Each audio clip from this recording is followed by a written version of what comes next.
The Twits, Chapter 5 The Frog. To pay her back for the glass eye in his beer, Mr. Twit decided he would put a frog in Mrs. Twit's bed. He caught a big one down by the pond and carried it back secretly in a box. That night, when Mrs. Twit was in the bathroom getting ready for bed, Mr. Twit slipped the frog between her sheets. Then he got into his own bed and waited for the fun to begin.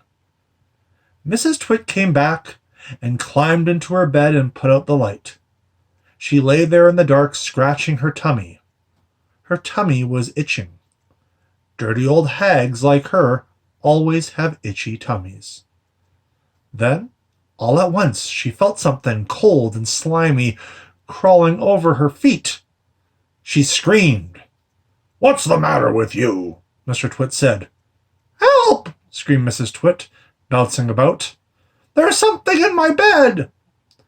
"I'll bet it's that giant skillywiggler I saw on the floor just now," Mr. Twit said. "That what?" screamed Mrs. Twit.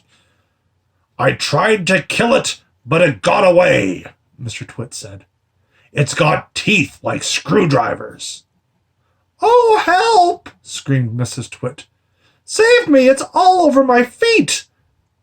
"It'll bite off your toes," said Mr. Twit.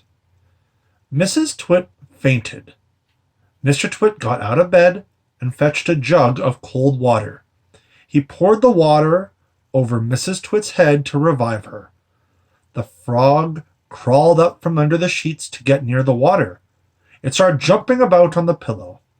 Frogs love water. This one was having a good time.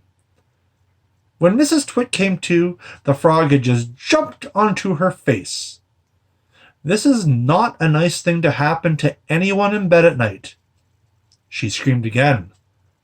"By golly, it is a giant skillywiggler," Mr. Twit said. "It'll bite off your nose." Mrs. Twit leapt out of bed and flew downstairs and spent the night on the sofa. The frog went to sleep on her pillow.